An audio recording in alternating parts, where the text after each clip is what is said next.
Hi, Jack Spirko here with another survival podcast video. This is part 2 of the Hugelkultur Project. It'll probably be part 2 of, I don't know, maybe 200. But we have fast forwarded in time since the last project where you saw us digging everything up and all. Right after we got everything done, I started bringing in compost and topsoil and planted in this particular bed anyway. And we'll show you what we did with some of the other beds. It's a little bit different. But in this bed I planted a cover crop, and I did a single cover crop here. This is buckwheat, and it's a good warm weather crop. It did okay. It did okay for a variety of reasons. One, it was really hot when I planted it, which buckwheat likes. And but then the next thing that happened after the heat, we started to get our cold snap as we're heading into fall. So it didn't get as much warm weather as it likes. It's still flowering, and you can probably see that. So we still got flower heads on it. And this is the time we want to go ahead and cut it down and turn it in. The reason we planted this crop is that, remember, with Hugelkultur, we've got that wood down there. And it's not a nitrogen sink, but it's like a nitrogen trap. It's taking up a lot of nitrogen as that wood breaks down. Because we used wood that was already partially rotted, there's less of that effect than normal, and it got things off to a good start. One thing to understand here is I planted this in August when it was really, really hot out. Actually, I would say middle of September when it was still really, really hot out. We haven't watered anything. We've done nothing for this at all except throw the seed on the ground. And so now we're going to go ahead and chop it down and get it turned into the soil. In a perfect scenario, I'd use a scythe, but I have not yet purchased a new scythe, and I don't have one, so I'm going to use a hoe, and it shouldn't really be that hard. You can see we're just going to start hoeing this down.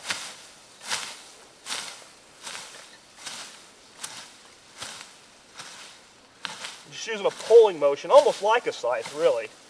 Good for your abs. Now that you can actually see my abs after I cut about 70 pounds off of my frame. We're just going to cut all this to the ground. Once we get it cut down, we can do a couple things with it. We can pull some of it for mulch in other beds, which we'll talk about, or we turn it into the soil. And we'll be back with you in a minute and show you what it looks like once we have it all cut down. So basically, I've chopped it all down with the hoe, and I got Tyler here with me, my friend, to help me out with this. And what we're going to do now is we're just going to chop this up. Come on, Tyler, get that hoe going. And we just want to get it broken down a little bit smaller than its component parts. And what we're going to do is we're going to turn this into the soil. So we're not going to make you watch us do the whole thing here, but this gives you the basic idea of what we're going to be doing here. And all of this green, even though buckwheat is not a nitrogen fixer, anything green has nitrogen in it. And we're going to put all this biomass into our soil. Something interesting to look at here. Look how wet. You want to zoom in? Look how nice and wet that soil is. It did rain recently, but this is all sponging up from that wood that's down there you saw us bury in part 1. So we'll, Tyler and I will work on getting this buried, and we'll be back. We're going to put a winter cover crop down on it.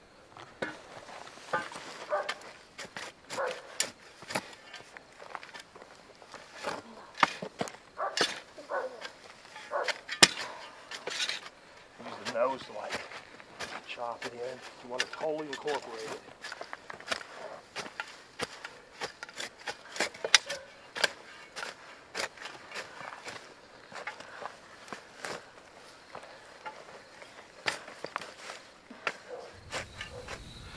Okay, so we've got it mostly turned in. We're not real concerned with turning every bit of it in. It'll take care of itself. It's just like a natural system. What we're going to do now, though, is plant the kind of a second cover crop for this. We're going into the cold season now. We're going into winter. So what I've got here is a mix of winter legumes. Bell bean, vetch, and winter pea.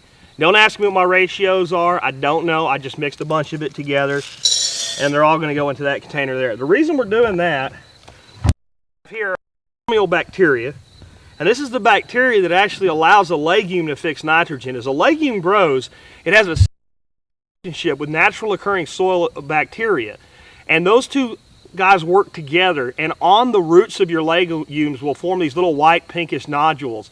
Those are full of nitrogen.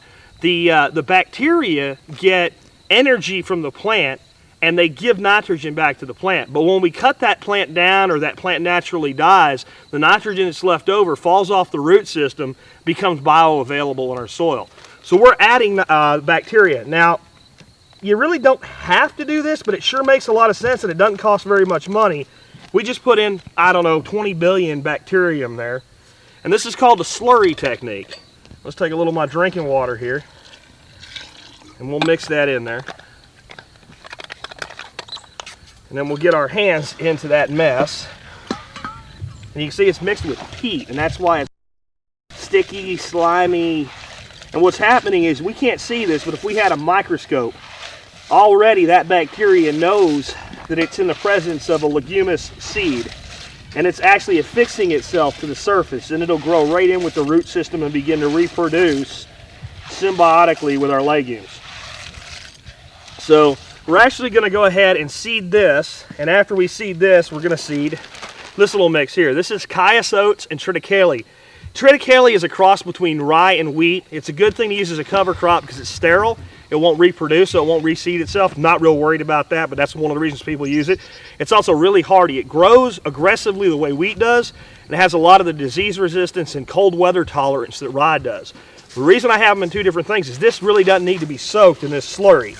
And this way, the legumes get as much of the bacteria on them as possible, and this plant that doesn't need it won't.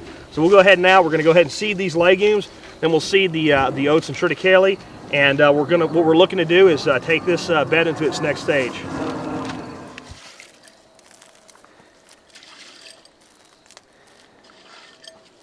You can see there's no real technical way to do this. If you're doing acres and acres and acres, you might need a spreading machine and you're worried about uniformity. I'm just going to overseed it. This cover crop stuff is so inexpensive that I'm holding about $2 worth of seed in my hand right now, or in my jug right now, and that's a lot less money than I would spend fertilizing it. And of course I've got a permanent solution here, and I'm improving the soil fertility long term.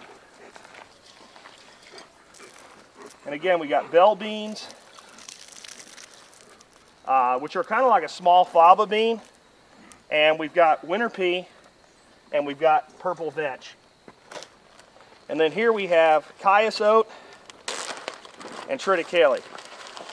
You might wonder why this mix. Well, the reality is I don't know what a perfect mix is in my region yet.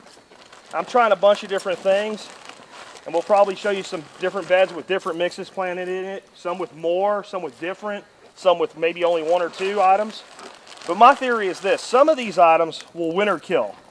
And what that means is, the bell beans, for instance, they're not going to last all the way through the winter. When we get a day that goes down to 7, 8 degrees, they're going to die. But when they die, something that's a lot more cold hardy, like these oats or rye, and even the vetch, which will hold its own down to almost 0 degrees if it's nursed with other plants the way this is, will take over and go to the next level. So that's it. And what we're going to do now with this hugelkultur bed is I'm going to run up to the other bed. I'm just going to sprinkle a little bit of compost and topsoil on the top here. We won't film too much of that, just give you an idea what we're doing with it.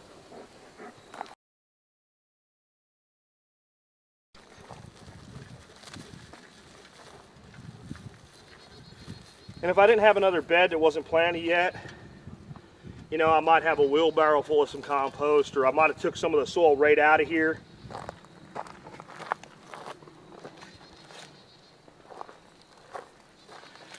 I've just found, especially with cover cropping, this is a lot easier than cutting furrows or trying to drill the seed in. Just a light coating. And honestly, we probably don't even have to do this, but I'll keep going. I'll get the whole thing covered over with a loose friable soil. And part 4, I guess, probably by the time we get back, we'll see what this is doing. All right, so here's another one of the 6 beds that we put in. This one we didn't cover crop, we didn't even mulch. This one I just kind of wanted to see how well would the system work right out of the gate. And again, you're supposed to treat this the first year like a normal garden. And I planted this, it was still very hot outside. And I think that's part of why I didn't have really good results. The other thing I mentioned on the air, I did these hard-walled side boxes because my dogs respect them. My dogs will not go in here. My neighbor's dog will go in here. And I have a dog-shaped hole in my plantings right here that is a direct result of my neighbor's dog. So I'm going to have to work on teaching him to stay out of my garden. But we did have some success with it. Here you can see we've got some broccoli. This was all planted from seed, by the way. A couple broccoli plants over there. I had broccoli all the way through here. It was doing really good till the dog killed it. I got a little bit of fern leaf dill growing down here. I planted a bunch of that. Only one plant came up, and I just figured it was too hot out for them. I've got some Swiss chard doing real good. I've got some parsley back over here, flat Italian parsley. This is all arugula through here. A little bit of some type of heirloom lettuce. I don't remember what it was that I planted down in here. Cilantro, carrots. I planted some green onions right along here, and I think it was just too hot. One of them come up. You probably couldn't even see it there. The point is, this stuff was planted in late August. It was still hitting 100 degrees out. It's rained a couple times. We haven't done anything. We haven't touched this. I've put zero effort into it. Haven't worried about the pests, haven't worried about anything, and it's supporting itself. So as this system matures and we give it some love the way that we have this bed behind us, we should be really able to establish it into a good mix of perennials and annuals. I've got a couple more things I want to show you, so we'll pause here and I'll show you the next bed. We've got some cabbage there and a different cover crop going on. So here we are in a different bed, and this bed was treated completely differently. Basically, I did nothing except throw some garlic cloves in here a couple weeks ago, and you can see they've started coming up. And we didn't have our greenhouse set up, really wasn't in a good position to start my own seeds. I wasn't able to find any plants around here. Down in Texas, there were always in the nurseries tons of plants for the fall garden. I found one place that had some, and he had some green and purple cabbage. So I bought what he had, and I put this cabbage in. And you can see it's doing absolutely phenomenally beautiful. One of the things you haven't seen so far is I've actually got all around these beds, I planted a mixture of vetch, summer cowpea, and cayuse oats, and a few other things. And we're going to talk about some of that in just a minute. But what I've also been doing, and actually buckwheat was another thing that was planted in with that, is I've been cutting mostly the cowpea from right around the bed so that I'm growing my own mulch right around here. And I've been mulching in between my cabbages, so you can see like all this will break down, and you know it left nitrogen behind on its roots, just like the legumes I planted over there. But anything that's green has a nitrogen yield, so now that's going straight into our soil there. So what we're trying to do is remember, with that hugelkultur, we've got a situation where that wood, as it breaks down, and it's doing all of its irrigation requirements for us already, but it's taking nitrogen up. Now remember, that's not a nitrogen sink. The nitrogen doesn't go in there and disappear. It goes in there, it's stored in there, and it's released over years and years and years. But until it kind of fills up, we've got to have some supplemental nitrogen. So we're doing that with really good quality composted soil. We're doing that with a lot of cover cropping. We're doing that with taking mulch from cover crop and bringing it into the bed. And over here, I actually had a cover crop planted here similar to what you just saw. But before the cameraman got here, I went ahead and had already cut that down, and this is planted with just triticale and oats. Now, why did I put a different crop here? Because I don't know what I'm really going to end up with as a result yet. I don't know really what's going to work best for me. So in each bed, I'm doing something a little bit differently with my cover cropping, and as we go forward in time, we'll see what works best in my region, with my climate, and with hugelkultur. Because one of the interesting things is, there's a lot of things that are known about doing cover crops in gardens and doing cover crops on farms, but there's not a lot known about cover cropping with hugelkultur because it's relatively new as a mainstream thing. It's actually an ancient technology, but there's not a lot of people out there doing hugelkultur, so there's not a lot of books I can look up. What's my best cover crop for Arkansas for a hugelkultur bed? If next year I want to plant this bed, for instance, with a mixture of strawberries and blueberries with maybe some annual watermelon growing out and trellising down. I really don't know what's going to work best. So we'll try something different everywhere. We'll see what survives my winter, and we'll go from there. I've got one more thing to show you before we wrap up this one. So if you just looked at this, this doesn't look real pretty, and it doesn't look very interesting, and it doesn't look like a lot's going on here. But this is actually, when I put these beds in and you saw the machine tearing everything up, it left a lot of damage on the land. And I needed to do something to get the land into a reparative state as quickly as possible. So what I did is another cover crop mix that was some of the stuff you've seen and some of the stuff we haven't really talked about yet. This here is red cowpea, and this is a summer warm weather crop. And as you can see, it's even putting some pea pods on right now. Right here, this is buckwheat that's kind of gone its full life cycle. It's producing seed, its leaves are falling off, the grasshoppers are doing some damage to it. When I first planted this, the only thing that came up quickly was the red cowpea and the buckwheat. But what else was in there was oats, like we just saw, and vetch, like we just saw. Now you can see the vetch is just crawling up. Now the vetch just started growing a couple weeks ago, even though the rest of the stuff's been here, I guess 5-6 weeks now, maybe even a little bit longer than that. And again, the buckwheat is dying, so the vetch is now scaffolding, is what they call it, up onto the buckwheat.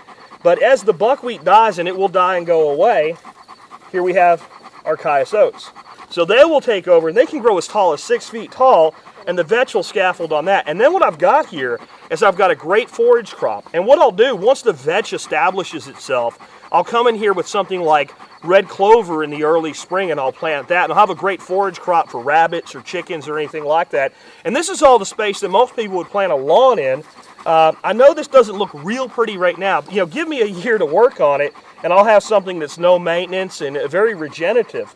The big thing to understand here, though, is had I just thrown down the oats, and here we got the oat and the vetch, if I just thrown that down 6-7 weeks ago in the heat with very little rain and all, it would have dried up, blown away, been eaten by birds. Because I planted it with the cowpea and the buckwheat, it was nursed and it was protected, and it just waited till it was its time to sprout. So what you see here is actual succession. This is just like a mini forest. Early pioneers come up, and then they're replaced by the second generation. That's what's going on. It's at an accelerated speed. So with that, we'll wrap up this this day on the Hugelkultur beds, and we'll be back with you in the future and give you some progress reports.